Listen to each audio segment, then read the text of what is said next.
Goldberg. Every time she was. Yeah, she did real good at that. Yeah. Apparently she got that written just for her. Well, yeah, she wanted to be on the show, and they basically just wrote her in because she would love Star Trek so much, and she said she wanted to be on it, and they just wrote her in. We're live. Hey guys. Oh, hey, howdy. Welcome to Pop Culture Renegades. Today we're talking Riker Maneuver. The Riker Maneuver. So I'm here with Jordan, and I'm Samuel Locke, and we are talking about episode 3. Context is for Kings. Yes, that was I very much like the title of the episode that because when that line got said in the episode, I very much was like, oh wow, oh that's good, that's some good shit, and I didn't realize after the episode was over that that's the title of the episode. Let's see. So we're in episode 3. We talked a little bit last week about the second episodes, how we kind of figured they were going to be standalones. Yeah. It was for eye candy to bring the viewers in. They're very much like a cold opener or prologue. So let's talk about how do you feel about it now? Do you still feel it's... No, I think we're definitely getting into some me story. Particularly, I would say in the last 10 to 15 minutes, we really got, I think we're going this whole season. It definitely shifted tone. Yeah. So quick. It was... Like in the first episodes, you got pew pew pew more, pew pew pew more, and I'm not against that. I'm like, oh, we got a lot of action in the first 2 episodes. It was very pretty in the first 2 episodes, but I feel like they were very much a contained story that kind of they hinted at where we could go. It was a prologue. Yeah, it's a prologue for the series. Yeah. Which, hey, I'm totally about. There was nothing wrong in the way they executed it, which I'm okay with. So this episode seems a lot slower paced. The drama isn't so kapow. Yes, it's very. I wouldn't say slow. No, slow's not the word, but it's definitely. It was a slower burn. Yeah, there was a slower burn. We don't know. I very much felt like the first 2 episodes were hurtling towards a destination, whereas these 2 episodes were kind of in a mosey. We're going somewhere, but we're going to take our time to get there when we feel like it. More of a natural pace, more of actually I'm used to in classic TNG. Yeah. So I'm actually really excited. I'm really excited that finally righted itself. So let's talk about kind of what we saw in the very, very beginning of the episode. One thing that I can say, and I want to say very early, is that I appreciated this episode was still very pretty. It maintained, I think, the visual landscape of the first 2 episodes without being really crazy flashy. There were no Dutch angles, which are really... No Dutch thank angles. Thank God I didn't get dizzy watching this. Well, it might have been a different director. Yeah, it could have been a different director, and that may be why there was such a visual shift. But I think it maintained the visual landscape and kind of the visual language that we saw in the first 2 episodes without being so fucking all over the place. Yeah, no, it definitely seems like a more concentrated effort. The visuals have not been sacrificed for the next episodes, mainly because he put $8 million in episode. Holy crap! And to put that is a lot of money. To put that in context, your common action, like major action series is $3 million roughly an episode. They're in Game of Thrones territory, and not even Game of Thrones costs that much. Game of Thrones did not cost that much. I think up until this season, mind you, this season I think is like $15 million a season for this one. And this season is season 7, and they know the show is hurtling towards an ending, and they already have a viewership of like everyone. Yeah, everyone. Everybody who's alive watches Game of Thrones, basically. And if you're not, you're a terrible person. So, I don't understand how they spend so much money on Star Trek Discovery, but here's the thing. They're probably using this as a leader loss, where it's like, we know we're going to lose money on this first season, but it's literally just to bring the blood in. And it's usually actually a good strategy. A lot of Kickstarters will do that. A lot of people will do that. I'm not saying that this is a big giant Kickstarter or anything, but it's definitely doing what it's supposed to be doing. Yeah, the visuals haven't been sacrificed. I don't feel sick looking at CGI. The CGI is still good. Yeah. I don't know how I feel about the neon glow of everything yet. Like, because the thing is this neon glow aspect is a very new thing to Star Trek. I feel like it's a very 2017 thing. I'm not judging it from that standpoint. I think if we... It's not necessarily judgment. It just hurts my eyes. it hurts my ohos. I just get the 2017 thing, I think it doesn't look out of place among other action television shows or movies that we're seeing currently. So I just think it's part of our current visual landscape, and 10 years from now, we'll have something different. Maybe. Yeah, I don't know. Well, I mean, I'm going to go into that, but we got more to do, I think. Okay. Yeah, like everything else in the episode. Yeah. So, okay, when we get the open wide, we have her 6 months later. 6 months time jump. We get a time jump. We get a time jump, which I actually appreciate because, where do you go from there? Yeah. Because it doesn't make sense congruency-wise. She just gets on a transport, they just take her. I enjoy that the characters have had time to digest what's happened with the Shinzen. And you can tell, the thing is, you can tell she has a reputation through her now. It weighs on everybody. Yes. It was interesting to me that they kept mentioning that she was the first mutineer, bringing us back to the fact that this is a prequel series. Yeah. So while we as an audience are kind of used to mutineers or weird things like this happening in the Trek universe, we have to understand this is the first time it's happened to them. Yeah, and the thing is, it has to carry weight or no one gives a shit. Mm-hmm. And the thing is, you can see it through all the Star Trek movies, the series, where, it's like we got Spock or someone, I will have to relieve you of duty. And it's like, anytime you think of that it really is a mutineering aspect, but the first time where it's like, I must relieve you of duty. Yeah, it's a big deal. So it's a big deal in this series, the particular series. So how do you, as far as the 6 months, there is another thing that they did really well. Mm-hmm. They sat there and they said, what else can we fit within the 6 months? And the context of one of the main characters, which we'll talk about, Anthony. Yeah. Anthony Rapp is his real name. I don't know his character's name. Wow. So Anthony Rapp. So a little jump ahead. They're going to this other ship. Yeah. And he talks about the 6 month context of why she's a terrible person. Yes. It's like, now we have to deal with this war, and it's your fucking fault, and we were a peaceful ship until you came along. We were a science ship, and now we're not a science ship, we're a war ship. Yeah, and the thing is, that context, it shows that the entire Federation is preparing for war in such a way that they haven't done before. Yeah. Or they haven't done it in a long time. At least not since the last Klingons, which were over 100 years ago. Over 100 years ago. Quotation. Over 100 years ago. There are things about this show that don't make sense. No, it makes sense anymore. Okay, so moving forward, we start to finally see how people connect on this ship. Actually, first let's talk about the ship. The ship itself. Finally see the ship. Oh, well, that was such a pretty shot, by the way. It was such talking about the show's visuals, when they pulled back and you could see the USS Discovery. Oh, God, it was gorgeous. Saucer, which I think is a new design. I do think it's a new design, and it was really nice looking. Yeah, and you would think that with a prequel you would see maybe similar designs. Yeah. And again, that's there are things about this. Yeah, there are congruency issues and timeline issues about this, which I'm sure we will address. And as we are doing now, there's no, because if you look at TOS, you have a very very simple design. And even in TNG, you have a relatively simple design, but a little more advanced. And in the new movies, there are these crazy... Yeah, and these weird... they explain that away by saying that it's a different timeline, so I don't mind as much. Even under different timeline circumstances, a prequel needs to show prequel ships, prequel technology, which we see ridiculously, which, again, we'll talk about later. Yeah, but there is... Something that I really appreciate about Star Wars in general is that there's this idea of the used future, and I'm not seeing that here. I feel like it's become part of our pop culture landscape that we should know about the used future. So why is everything so shiny and new? The used future was actually about 2 centuries before that time frame. Yeah, it was 2241, right when they had the drug thing, which we talked about last week.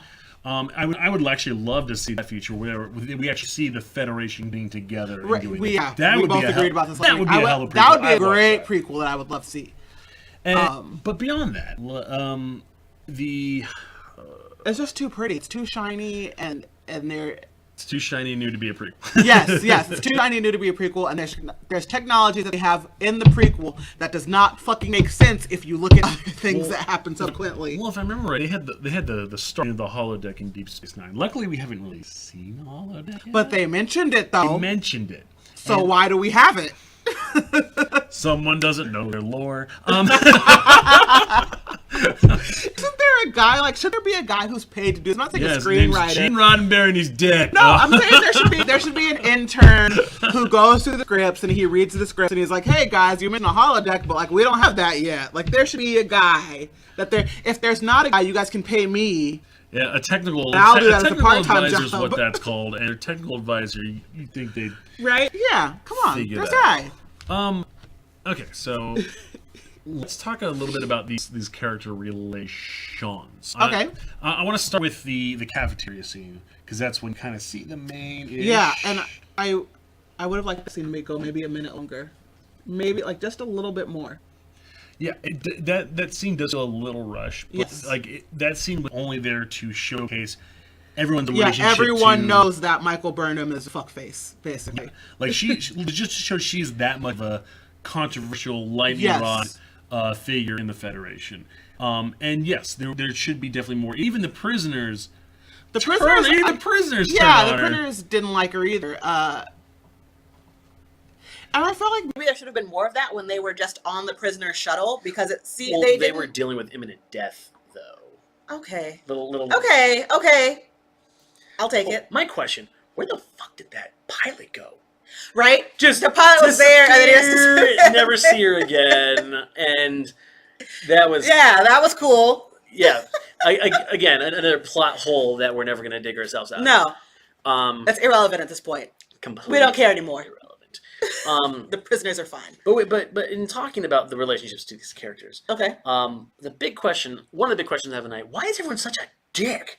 People were very mean. Like there were no. I feel like there was one genuinely kind character in the show, and she's delightful. Oh, she bugged the shit out of me, and I'm sure we'll get to her later.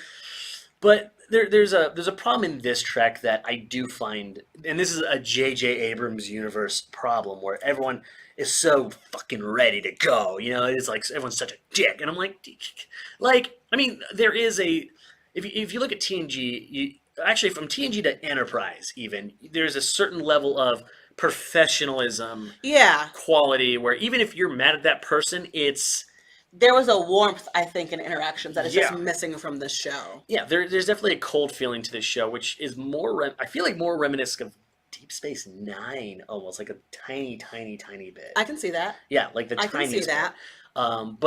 But it leaves me wanting more from those characters. Yes, and I do. I mean, we're only 3 episodes deep, but I really would like to dig into the characters just a bit more because I feel like the only character that we've really dug into is Michael. Sure, and the thing is, I understand that even in Next Generation and even in Deep Space Nine, like Picard before season 2, he was just an angry bald guy all the time. You can look it up. Like no, he was. Yeah, like, watch first 10 episodes. He says like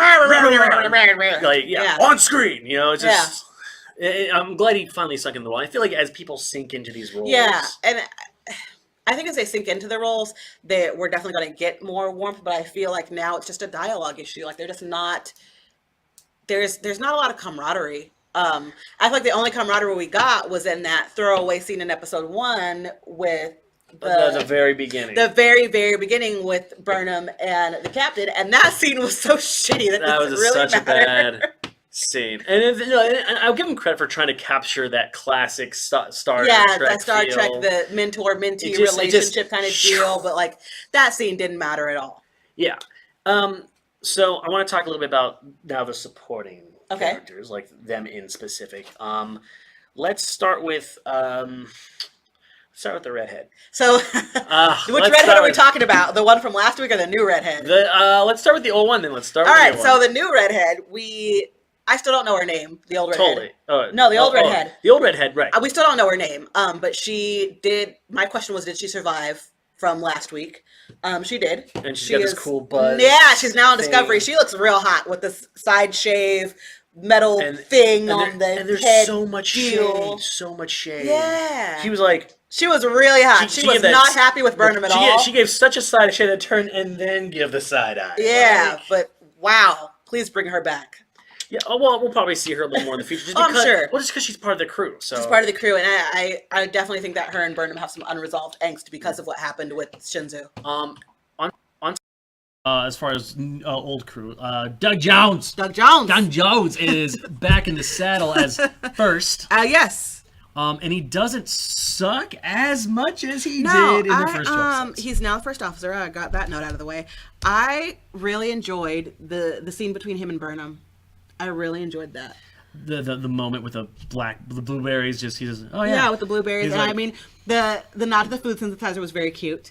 But I just think looking at the differences between their species, where she was very Vulcan and she felt remorse and she wanted to apologize and express that, but it's not very Vulcan to lead with your emotions and your feelings. Sure. And Doug Jones is really more of a Vulcan in this scene than she is. Yeah. If we're going to talk about it in those terms. Yeah, and we're still not familiar with his species yet. We know that they're very paranoid and very cautious. And I think that came across in that scene as well. But if there was any character warmth in this episode, I feel like it was in that interchange between the two of them.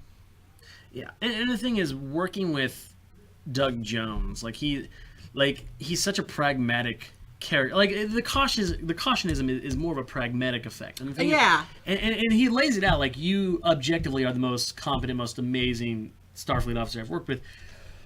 But you're also really right. You were also very near, so fuck you.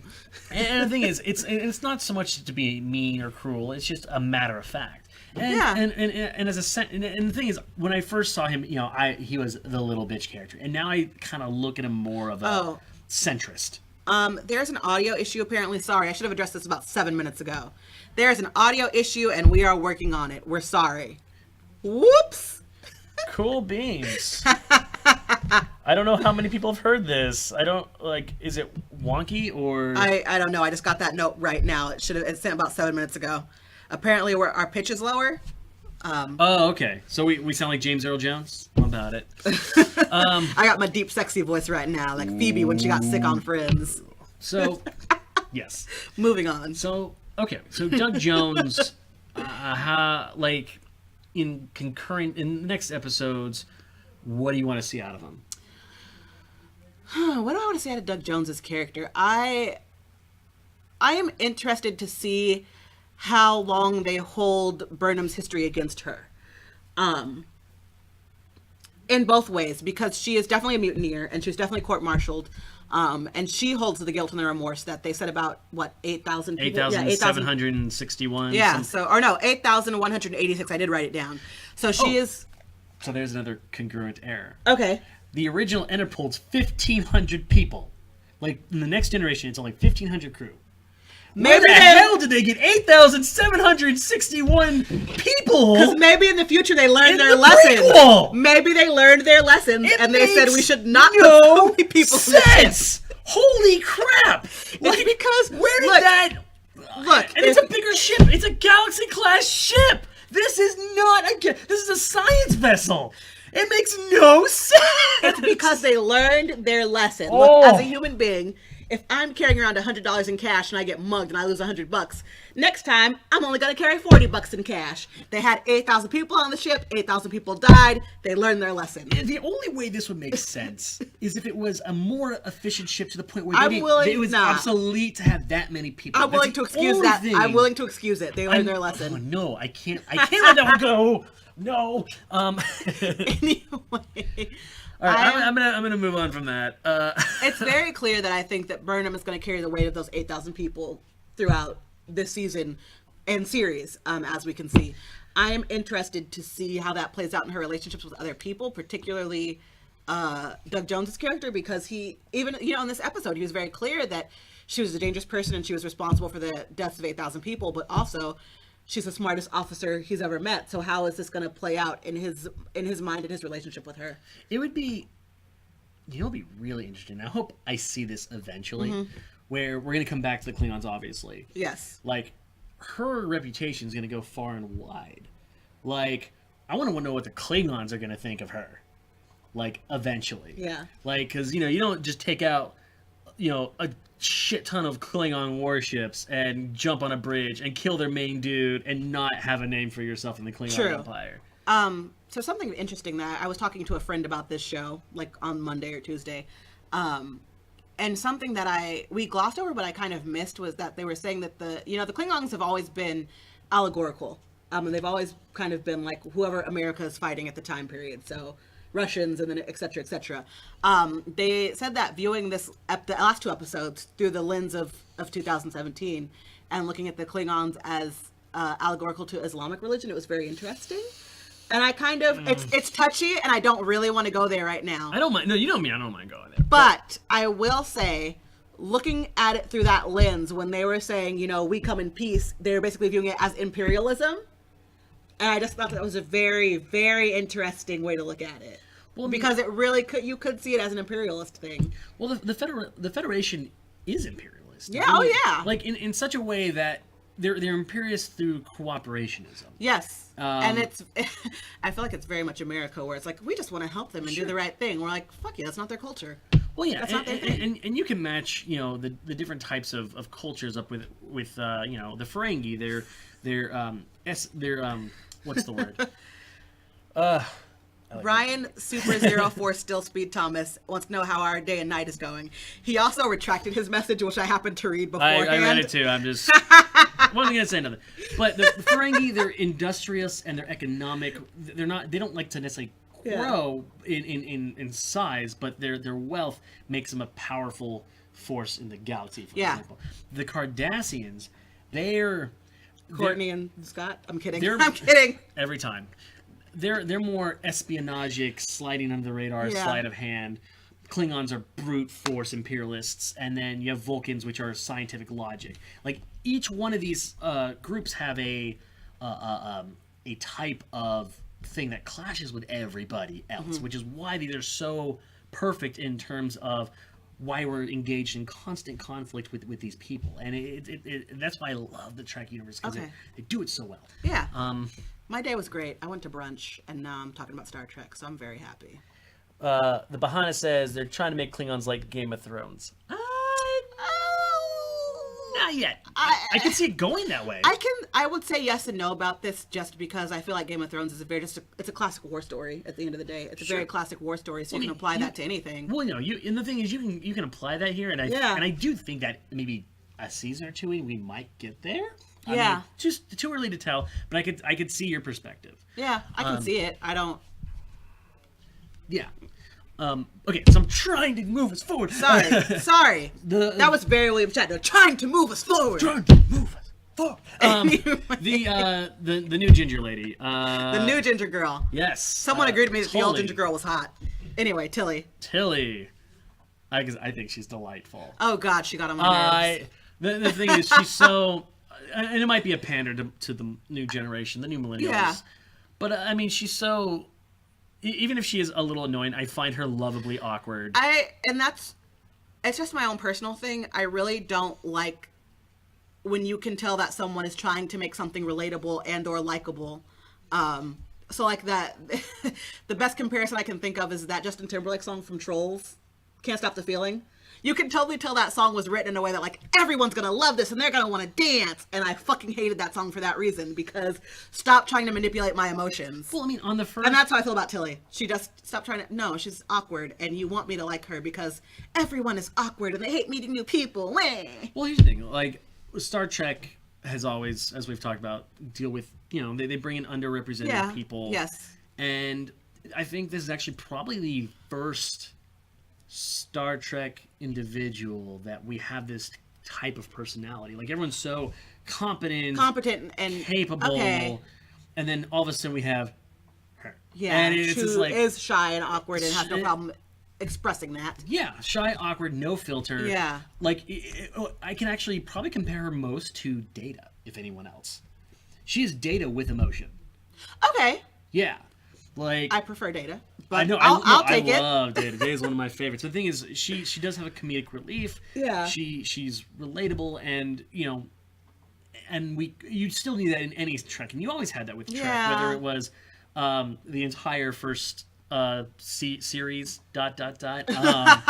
whether it was Data, the Ferengi from Deep Space Nine. I can't remember his name. All of a sudden, shit.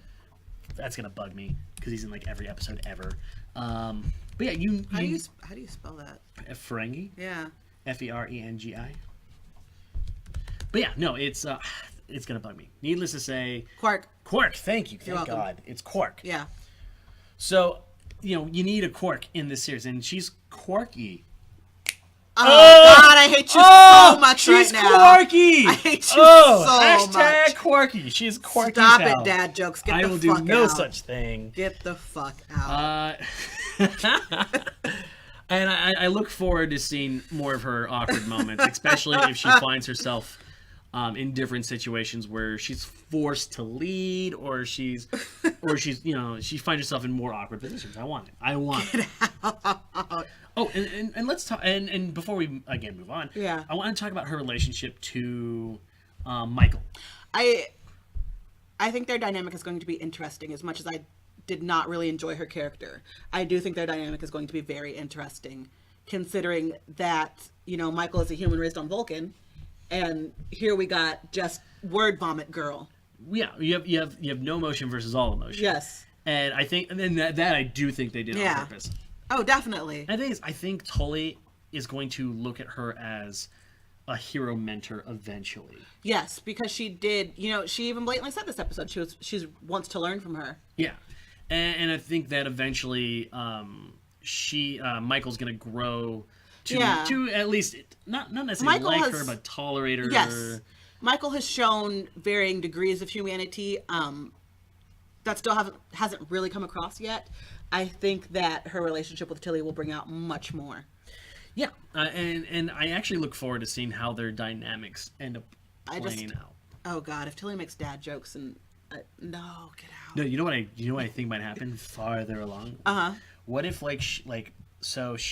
Michael gains in rank, and then she has to be her like number one. Please let that be a thing. Please let that be a thing. From a character growth standpoint, it'll probably be great. Having to deal with all of these like awkward on purpose jokes will probably drive me nuts. Well, okay. So what's probably realistically going to happen? I want that to happen, but realistically, it's going to be her and Doug Jones. Oh yeah. And then Tully will probably end up as like helmsman or something. Yeah, Tully will be helmsman. I think that the redhead with the shaved side is going to be very important to this crew. She'll probably be like security crew. Yes. And then the Anthony Rapp is going to be, I think, a foil. We got to talk about Anthony Rapp. I think he's going to be a huge foil for him. Let's talk about that guy. I have thoughts. My first thought was, are they writing him queer on purpose? Because Star Trek has been very famously queer, and they've had a lot of queer-coded characters over the years. Star Trek is the reason we have /fan fiction. Like, let's just put it out there. So, like, was this on purpose, or is that just him? Like, I don't know what I'm playing with here. Well, no, it's very clear he's the first, probably most likely openly LGBT character. Yes, on a Star Trek show. Yes, that was which I'm totally, everyone's gonna be cool with. Whatever. If they're not, don't watch it. Yeah, get the fuck out. My main issue with him is it just feels he's also a fucking dick. So how come we have to make the gay person mean? Because that's my issue with him. No, like the thing is he's a dick in the gay sassy ish way. You can see it. Like it was flamboyant. It was stereotypically queer. Yeah. And stereotypically flamboyant. And he also just came across as an asshole. And to me, if we have an openly queer character, the first one, and we're blatantly branding it that way, like, Christ on a cracker, how come they have to be an asshole too? Like, can we not do that? We have so many queer-coded characters who are villains and who are mean. Like, this is 2000. I mean, in media in general, not just in Star Trek verse, but in media in general, queer-coded characters are generally villains or bad people or people who we just find annoying, which subsequently sends the message to society that like queer people are mean or annoying or bad. Yeah. Well, and the thing is I don't know if that's necessarily a character choice or if it's a director choice. Right, and see that's where I want to know. Like, where are we going with this character? Like, what's going on here? Well, I'm hoping that and the thing is, I don't want his character to necessarily change. Here's the thing. Out of all the bad guys and assholes in this show, he's the one I hope he gets thrown out of an airlock. Please. let something. And the thing is, I like bad guys that I hate. At least they didn't give him a lisp. Yes, the Bahana. At least they did not give him a lisp. Yeah, and the thing is, I think as a, what's the word I want to use? As a heel, for those who are into wrestling, as a heel, I think he actually surprisingly works. Even with the over the top, I think he works very well. If you had told me like 2 years ago that Anthony Rapp would be playing a bad guy, I don't think I would have bought it. Having watched Rent. Well, the thing is, Trek before this, you know, Enterprise and back, it's all very classical. It's very classical. It is, acting. yeah. You know, it like most. He was a jerk in Road Trip. What? I don't think I've ever seen that movie. Road Trip? Yeah, it's good. I mean. Is it good, or is it like for the 2000s, it's okay. Okay. But no, the thing is, everything's he's the only. I feel like he's the only classically trained actor, other than maybe the guy who plays Lucius Malfoy. And we're gonna get to him too. And we're gonna get to him because I got a lot to say about that guy too. You said if there's a character you want to see thrown out of an airlock, it'd be Anthony Rapp. I would. If there's a character that's going to be thrown out of an airlock, it would be the girl who was playing, I think, number 1 to Isaacs, and I don't think we got her name. She was brown. She had in a ponytail. Like, I don't think. Was she the one pushing her around in the very beginning? Yeah, she was pushing her around in the very beginning, and then at the very end of the episode, she had an interaction with Lorca. Right. She just kind of seemed like Lorca's henchman to me, but there was something about her that I just didn't like. I don't like her. Get rid of her. Right now, she's a very two-dimensional character. She's a MacGuffin. She pushes the story along. Yeah. Speaking of plot devices, we have to get to something else. We're getting there. The thing is, ultimately, I think that she's gonna die. Oh, she's gonna kick the bucket real hard. Yeah, I would not. I don't see her making it to season 2. No, she's just put the red shirt on already. Like, fit her for the red shirt. All right, so moving on. Anthony Rapp. Anthony Rapp. I want him to stay around only because I want to hate his character more. Okay. Not him. Yeah, not him, but his character, yeah. He's an actor, just his character, but airlock. All right, so our last person to talk about, kind of really that made a dent tonight, Lucius Malfoy. What's that actor's name? Isaacs is his last name. Yeah. Jason Isaacs. Jason Isaacs. What an interesting character we have. I stand by my assertion last week that he is going to be a bad guy. Oh, he's because he definitely seems like a bad guy. Well, he's just, the thing is, he's this imposing figure. Yes. He's just big and towering. Takes up a lot of space and energy. Yeah, like he sucks it out of the room. Yeah. Like, it doesn't matter who's in the room. He's just, I'm gonna take this and put it around her. One thing that I thought was interesting about his character and what went on this episode, fortune cookies are super ancient, apparently, and like a delicacy. That was a very strange. I feel like it was a weird directorial choice. The thing is, I think what they're trying to give him is a Sung Yu kind of something special and warrior scholar kind of feel to him. And the thing is, you kind of know what kind of person he is the moment you meet him. Like, it's dark. You see like the stars in his eye, which I thought objectively that was a cool shot. It was a really cool shot. Why? What's going on there? But it looked great. It was pretty. Yeah, and the thing is, he's imposing, and we know there's something nefarious going down. You can see it at the end when he brings the big beastie home, which we haven't even gotten to the plot yet. I know. But this character, he's gonna be that guy who does something for the greater good. He just wants to win the war. Yeah, he's gonna do something for the greater good. He's gonna be a Tau principle problem. Yeah, I took that note maybe like 15-20 minutes into the episode that he just wants to win the war, and it was kind of just one of those like slap shot thoughts that I had, and then going through the rest of the episode, like that's his only goal. We're finally running into our a very first real problem with Star Trek that isn't part of any other Star Trek yet. It's predictable. Yes, it's predictable. Yes. The thing is, and that's more of a problem of not being an episodic. It's got a narrative that we have to follow. It's got to go through a story.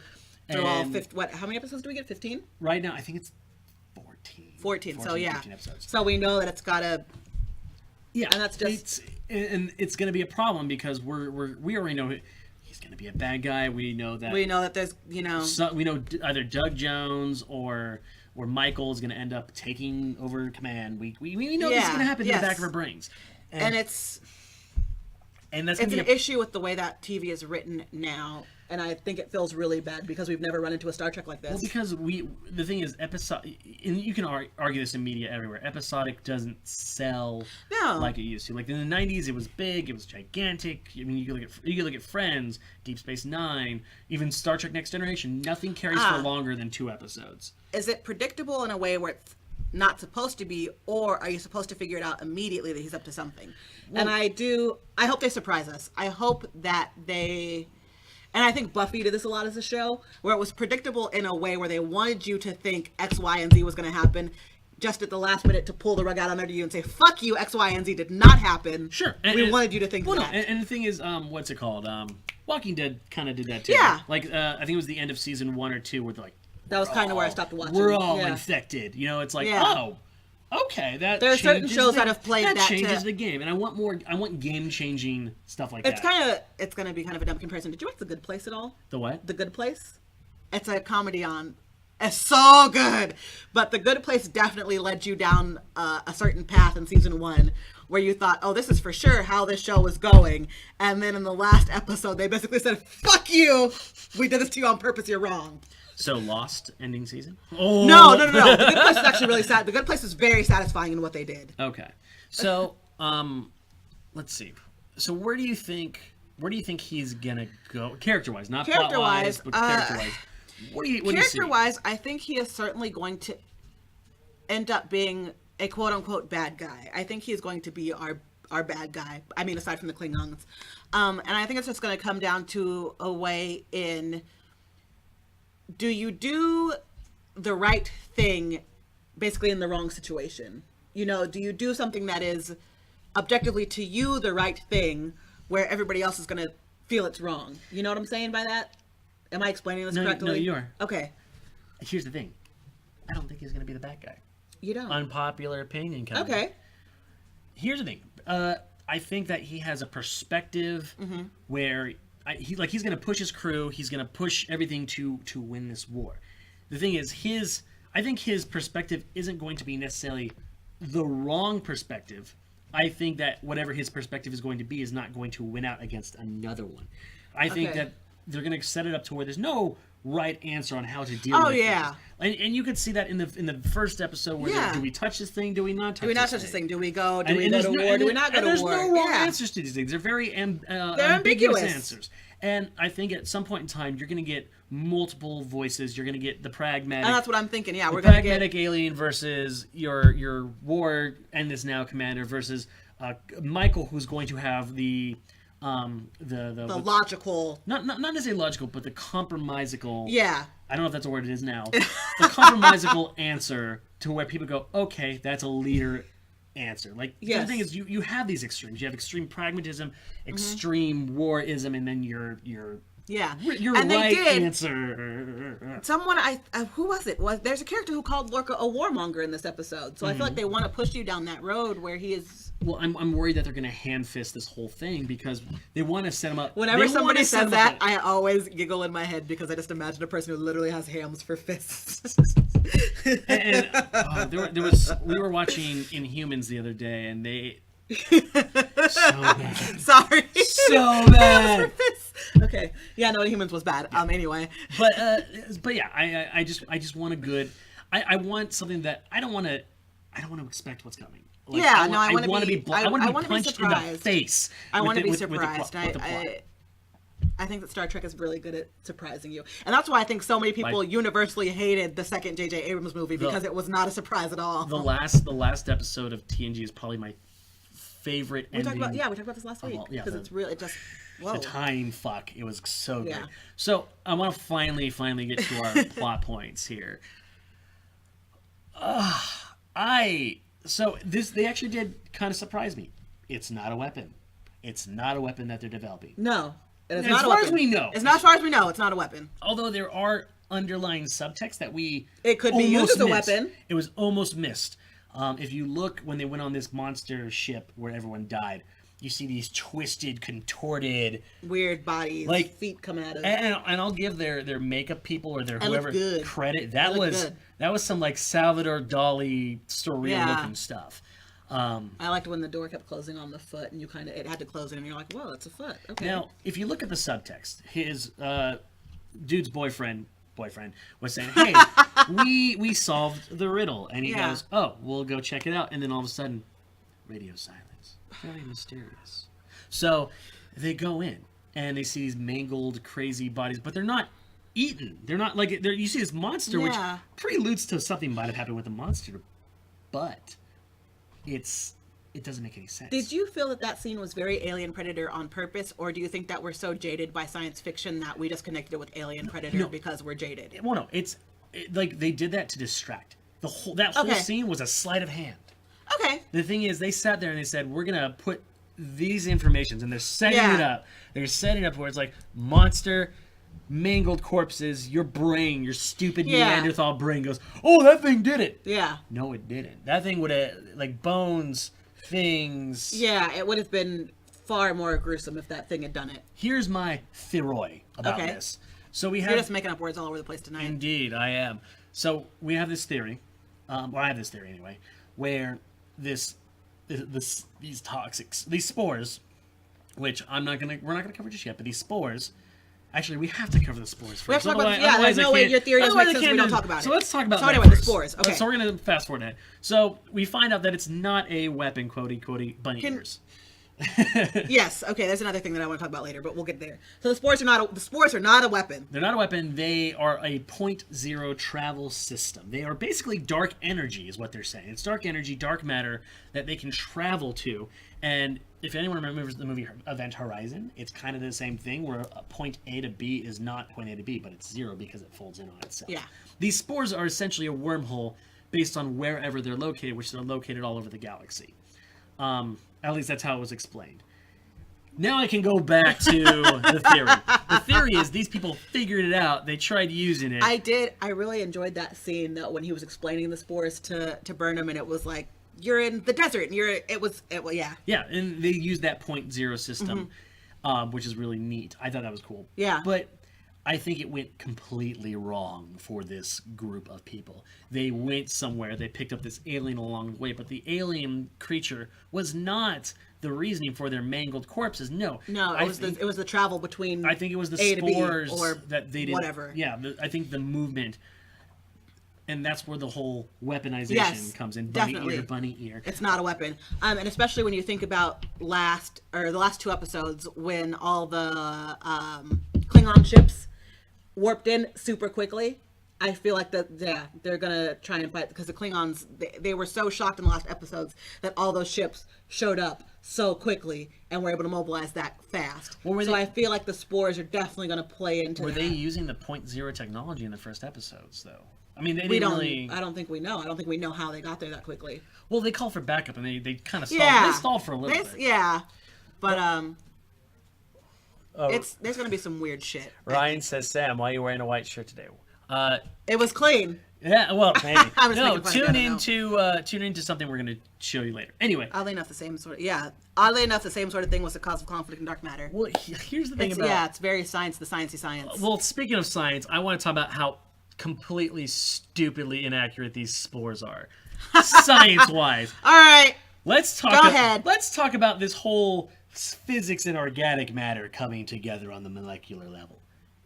No, because spores are on the molecular level. We can see spores. We can physically see them floating everywhere. And if you know anything about Einstein's thing of relative motion, anything that is at the speed of light is going to get crushed into pure energy, and these spores are not pure energy, they're spores. I mean, we're talking pure science, which is why I love Star Trek in the first place. This is not the science we are looking for. See, but I'm the kind of person who completely kind of checks out when these things are going on. Oh no. My favorite science faux pas in film or television is in Jurassic Park, when they're like, and we'll never crack the genome, and 2 years later we cracked it. I was that person who fell for it because I'm like, yeah, fuck the genome, who knows what that shit is. So They could totally fool me with this whole spore thing, and I'd go along with whatever they said, no matter how shit the science was. The Bahana says, are they saying spores are like super strings? They don't exactly say anything about string theory. They're not necessarily saying to go to other universes. What if the spores exist in a state of quantum flux and live in a perpetual Einstein-Rosenberg bridge? That's not a science, thing. The sciencey That's science. not a thing, okay? It's not a thing. Fuck you, Josh. Fuck like, you. Okay, if we're talking string theory, as the Bahana is saying, the Bahana sounds like a vacation or a drink I might order on vacation. In order for string theory to work, those strings go out to other dimensions. They don't stay in the same dimension. Thus, string theory cannot exactly work in this regard. Don't ask me how I know. Don't ask me how I know all these things. What if the spores are Schrodinger's box? I don't know. Fuck you. Well, Schrodinger's box is to explain. Does it exist? Well, no, it's to explain how quantum physics actually works in a nutshell. But as far as the science, it doesn't hold up for me, and it's not going to hold up for anyone else. And that bugs me because I want real science. I mean, it was almost there. It was almost there. I will say, I know enough science to know that it's bad science. The other thing about it, what bothers me about it, and there's another part of this episode that I've already ranted about off camera, is that it is science that doesn't make sense when you consider this show as a prequel. Like the fucking thing with the breath technology. Oh yeah, I did. How drunk am I right Fuck now? you guys. The breath technology was so clearly a plot device and nothing further. And it really bothered me from, number one, it was just to move the plot along. Dumb. It was just to move the plot along. We didn't need it. It was completely unnecessary. I would rather it was really ignorant. It was bad technology. And then furthermore, if we consider this as a prequel, how come that never comes up again in Star Trek ever? And then, I can also say that for these spores, like if we have this 0-point technology, why don't we see it in TNG? And that's what I mean. Like this, I'm not even like the science behind it. I don't necessarily understand, so that doesn't bother me. It bothers me from a technology standpoint of how come we never hear about this again. The thing is, in order for us to really kind of suspend the belief of everything in this show, we have to suspend the belief that it's connected to the extended universe of Star Trek. Otherwise, I'm gonna be driven fucking up the wall dealing with this. We run into the Ahsoka Tano thing for any Star Wars fans out there. Anyway? Star Wars? No, Ahsoka Tano? I'm not much of a Star Wars. I didn't watch, but... To make this very brief, Ahsoka Tano is a character that was introduced in the Star Wars Clone Wars. I get the number, like, which series of cartoon comes in order. She was introduced in the cartoons. She is basically a prequel character. She actually becomes very important to the character of Anakin Skywalker, and makes his character not such a shitbag if you go back and watch the prequel movies. If you watch the cartoons, Anakin is actually really great because she's his Padawan.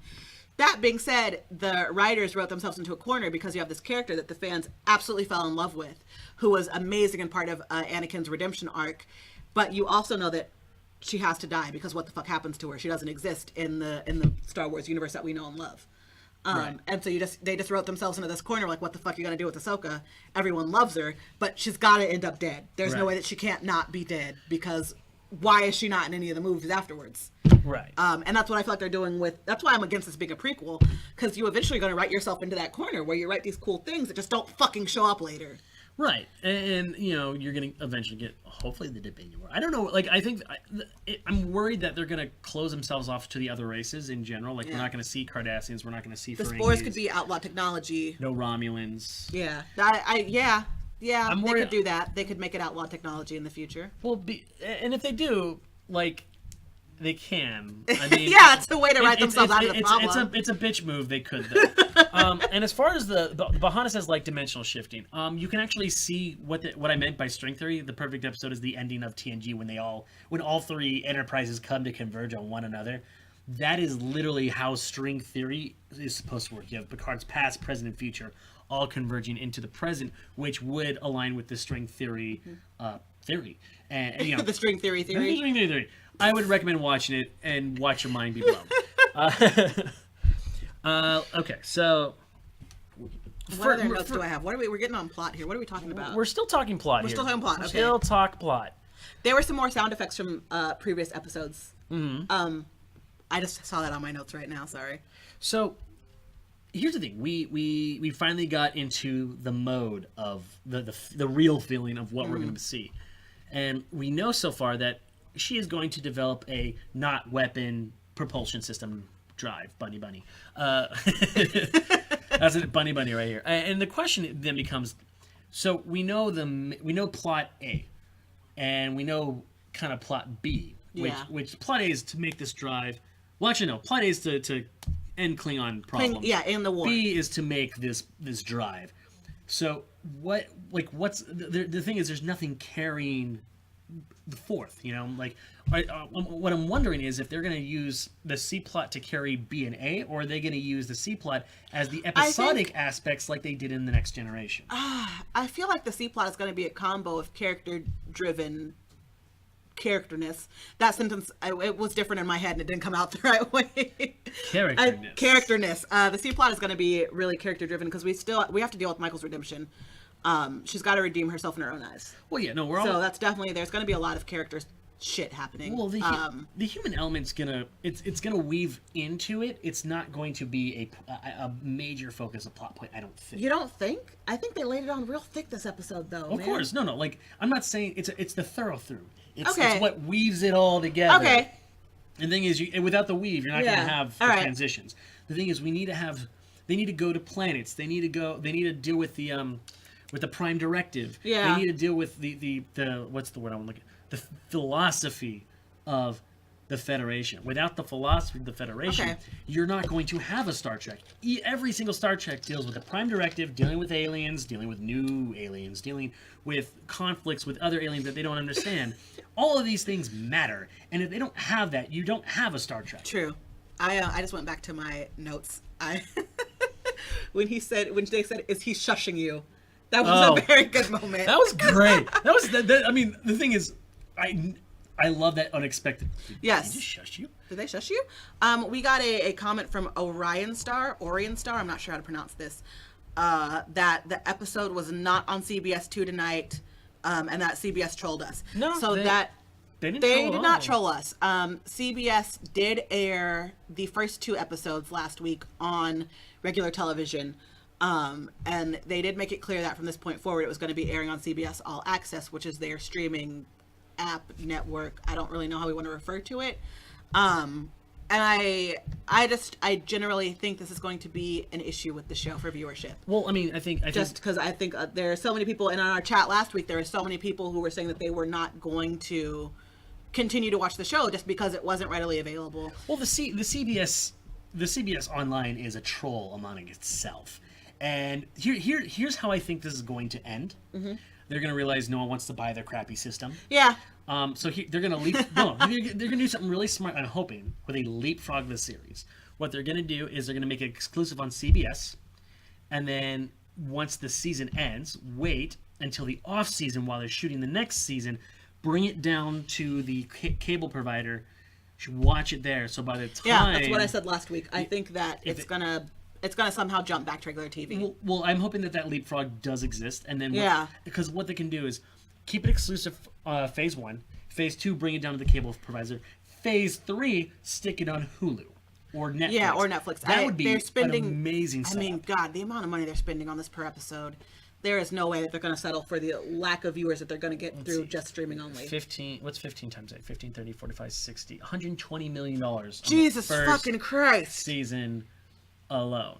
Average. And that's average. That's so much money. That could be more or less. Can you wrap your head around how much money that is? $120 million $1 bills. All right. So the premiere pulled in about 9.6 million viewers, and it got a 1.9 million rating among adults 18 to 49, which is not That's great. Terrible. Well, okay. If you look at Walking Dead numbers, you got about, 7, 8 million for a season premiere. So the premiere itself did the premiere itself did really well. Well. When I expected it to, I did. Like it's the first Star Trek series in over a decade. Like last one was Enterprise 2003 at the end of it. It ended in 2003. And so it's like people have been waiting for it. Like I've been waiting for this. I know I have. Like when the new movies came out, I'm like, as an old Trek fan, I'm like, but a show though.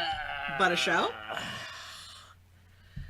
I don't know. Like the movies, I literally can. I like chuck them. It in the air. I liked them a lot. I'm that person. I really enjoyed them. The first one was, and a popular opinion again. I loved the second one. I did. I love the second one. The third one, I wanted to to punch a baby in the throat. I hated I the third preferred one. the third one to the second one, but I feel like it's because we talked about this earlier. Star Trek surprises you. The second one did not surprise me. The third one did not surprise me at all. The only surprise was really. Now, here's the thing. I'll prove it to you. So here we are on this ship, and he's like, "Oh wow, look at this classic motorcycle that just happens to be here." All of a sudden, we have to use the classic motorcycle. And then But you didn't think, come on, you did not think it was cool that the fucking motorcycle with the warp and it was here and then it was there? Fuck you. Come on, that was cool. No, the visualization aspect, it's going to be there because it's Star Trek. But I mean, like, there's so many hammy, cheesy, not good cheesy, but bad, cringy cheesy, like Beastie Boys. I don't listen to classical music. Like, shut the fuck up! Go fuck yourself. Shut the fuck up! No, that happened in the first movie. Oh my god! It happened in the first movie and it really bothered me. I had to suspend my disbelief because in the very first movie, when he puts on the Beastie Boys, when he steals the car, I was like, fuck you. That is the equivalent of me stealing a car right now and putting on some Johann Sebastian Bach. Oh, no, that is bullshit. I get the separation. I do get the separation, and I do think that in the first movie, they did it great. I was like, okay, yeah. Ha, ha, ha, ha. In the third movie, though, like, calling it back in such a cheesy, ballish kind of way. I enjoyed the third movie. I really enjoyed the character reveal, if you want to call it that, about our villain. Whereas the second movie did not, and maybe it's spoilers on the internet, I don't know. I knew it was Khan, and that bugged the shit out of me. I knew it was Khan, and I didn't give a shit about that movie. Again, the problem with that Star Trek, it was predictable, which is why I didn't like it. The characters weren't bad, and the thing is, I love the ship design. My name is Dreadnought, said like onion, but what? What are you looking at? Sorry, I'm reading our comments, and I just got really confused. I'm also reading it, but I'm not seeing that. But that doesn't matter. Yeah. You left out the R. Oh, okay. But the Oh, thing is, Ryan, but it's spelled Aryan for style. Okay, I get it. I think Benedict Cumberbatch, for example, was a great. Star Trek 3 would have been better if it was the second movie. Yes, I agree with you. Star Trek 3 would have been better if it had been the second movie. If they had reversed the order, that would have played better. I agree with that 100%. Yeah. Yeah. Yeah. And the thing is, them bringing Khan in, because you already know the end if you've seen the classic movies. Yeah. I mean, there was a moment that felt really good and warm and squishy, and that's when Spock yelled, when Spock yelled, yeah, that was it. That was the where I was like, oh. Like, everyone paid, like, $12 to see the word, God! Yeah. That scene. And that was warm and squishy, and it felt nice. Done the scene, maybe gone home. But the thing is, I love the look of the Dreadnought, like, and it just dwarfs the Enterprise. Like, it's just massive. Massive. Fuck you and your new words tonight. I'm over it. And, like, you're just sitting here like, wow, they are fucked. Like, that's when I saw it, like, they are fucked. That was I loved that. I felt the dread in the Dreadnought. I did. I felt it. Going back to the actual thing that we're talking about tonight, Discovery. And I've talked about this a couple times off the air here, where there's so much we can do with the Trek universe that hasn't been explored. Like, there's the Dominion War. There's I'm hoping more Borg stuff, more Q. That's why this show being a prequel is very disappointing to me, not just because we talked about earlier, like them writing themselves into a corner with it being a prequel, but there are so many other things that we just haven't seen and explored in the Trek universe that I don't want to say they're going to go unexplored in this show, but I feel like we could explore them and not call it a prequel. Well, the thing is, the reason that a couple things were successful uniquely in the Star Trek universe with TNG, like I said, new planets, new aliens every single time. Yeah. You even have aliens that are like literally rocks, sentient being rocks, and I'm like, not exactly science, but still kind of cool to think about. Like, how do you know it's not science? You haven't been to other planets. No, exactly. No, I like the philosophical aspect. Like, what the fuck do we know about aliens? Nothing. We know nothing. And so like I can't and that's what drew me into that show. Yeah. With Deep Space Nine, you didn't even have to go anywhere. It was all in that spaceship. Like. You had, they barely really went anywhere in Deep Space Nine, and I love that it came. Speaking of, we talked about this last week. I still have no sense of space with the ship. Not yet. I still don't have that yet, and even though there was 8,761 there's 8,000 people in it. Stupid fucking. There's 8,000 people in it. I would like to know. I want a sense of. I want some spatial relationships going on. Well, yeah, I got nothing. Spatial relationship. Well, the thing is, we're never gonna get what we got. Oh no, we're never gonna. Yeah. We'll never get what we got in TNG. TNG had a beautiful layout. Like you had forward. What was that bar called? The 10-4. The 10-4. Yeah. Yeah, they had the 10-4, you had the bridge, you had the holograms, or the holodeck, you had Yeah. all their rooms, you had the meeting rooms, you had the transport Yeah, you got room. a huge sense of Like you were on the lived ship, there. so you lived there. You there. knew what it was. Like I don't live on these ships yet. I want to. I want to live on the Yeah. ship. And they tried. They like you saw the engineering. You saw the bridge. The cafeteria, You saw you the know? Yeah. awful cafeteria. That was an awful cafeteria. Right? Whoever designed that needs to be fucking fired. We're how many years in the future? We live in fucking space and the cafeteria is still that ugly? Well, like the thing is, like if you looked at 10-4, 10-4 is beautiful. Like the blue neon, Uh-huh. and it looked like a jazz lounge, and like a futuristic jazz lounge. Whoopi Goldberg's like, "Hey, how you doing?" That's what. No, all that is missing. Even the characters are mise en scene. Even the characters are props in their own things, and that's a beautiful thing to have. And they don't exactly have that yet. No. We're only 3 episodes in. 10-4. But still. Thank you. It's 10-4, not 10-4. I was like halfway there. Needless to say, there are things still lacking. I'm not turned away yet. No, not at all. So I kind of want to close this out. Give me your final thoughts on episode 3 and your final thoughts on the series so far. Okay, final thoughts. I'm going to go through these really fast because I actually have a lot that we didn't get to go to. There was a Tribble Easter egg in this episode. Oh, We'll discover Tribble! later. There's a Tribble Easter egg. So go back and watch the episode for that. I really enjoyed her Alice in Wonderland stuff, and I want to come back to that. Particularly, talking about her and Spock's mother, who she was her foster mother. There's going to be some interesting shit there to uncover, I think. I like the play against Burnham and Isaacs. I think they're going to be really good foils to each other, and I really want to see how that plays off. And speaking of a foil relationship, I also think that Anthony Rapp and Michael? No, Anthony Rapp and Doug Jones are going to be foils for each other. Really? I think. Did they? They didn't interact with each other, but just seeing kind of the relationships in general, I think those two are going to end up foiling each other. I could see it as an Odo and Quark kind of feel. Yeah. She's quirky. Stop it. Quirky. Fuck your dad jokes, dude. Series overall, I'm still into it. This episode. How many warps did I give last episode? I think you were at 7. I was think at you did 7? 7 out of 9. 7 out of 9. I'm gonna go 6.5. Really? You went down. Yeah, it wasn't. It didn't match the fanfare the last 2 episodes, which was on purpose. Obviously, those first 2 episodes were a prologue; they were meant to draw us in, and they did that. And they were really just big and grandiose and that kind of deal. And obviously, this episode just couldn't. It could not hold that same grandiosity. Here I go making up words now. It didn't hold the same grandiosity, and so it was not a 7, but it was still very good. So here's the thing. I said in the first 2, it has the potential to be an 8. I labeled it as a 6. Yep. My current warp speed is at 7. I'm bumping it up. Because the thing is, That was a very Yoda noise.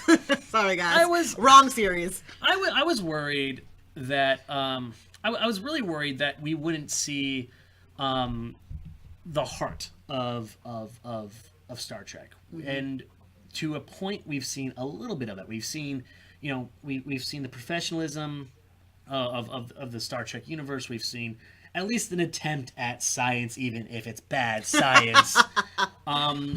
We've seen some weird things that we didn't want to see. Breath activated something. We have a misdirection, a potential misdirection that I'm really that I really want to see kind of come forward. Why did Isaacs keep the beastie? I mean, it's a big beastie. Like, you throw that out of an A-lock at a Klingon. Someone's chasing us. Beastie. Like, that's the first thing. What do we do? Throw him out of an airlock. Woo! Needless to say, it gave me more, and Okay. it gave me more when I thought it wouldn't give me more. I was looking for particular things tonight, and they almost hit everything. They almost hit all the things that I wanted, and it's going to just keep getting better from here, I think. Yeah. And the thing is, what really brought me back into it was the character development. Like these foils, these misdirections, Yeah. The relationships between the mutineer and the rest of the crew, like, they're really selling me on the intrigue. Don Juan I'm said intrigued. episode 3 was by far the best, and Yeah. I agree. I agree with that. Like, it's there's intrigue, there's mystery, there's science / bad science, attempted science, and if they keep it up, I feel like they're gonna hit their groove. Yeah. And I'm hoping that, because if you look at Star Trek in the series itself, a lot of real science came out of it. Whether it was the idea of a Dyson sphere, whether teleportation is real. Yeah. Hell, they started researching teleportation after this series existed. How amazing is that? Like, yeah, I think while I took down my warp speed and I stand by that, I do think this episode did a much better way of like setting up what the series is going to feel like. The first two definitely drew us in, but I definitely think this episode set tone for the rest of what we're going to get out of it, and I like that. Yep, I expect more, and I expect better, and I can't wait to see what happens. So we're going to cut it off there, though, Riker. Maneuver, where can we find you? I am located at Lambertra. That's spelled Lamber. Hold on, let me start over again. Lambertraa on all social media. Just Google that, you'll find me.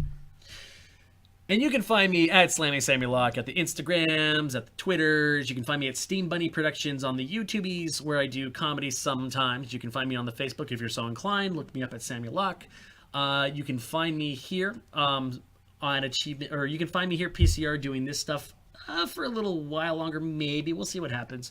You're gonna find me at Achievement Unlocked on Tuesdays. You're gonna find me doing the Twitch sometimes, and you're gonna find me doing hopefully this on Sundays. Other than that, ladies and gentlemen, thank you for watching, and make sure you like and subscribe. Like and subscribe. Come back. We want to keep talking with you guys, having a conversation. Other than that, thank you for watching us here at the Riker Maneuver at Pop Culture Renegades. Pop Culture Renegades.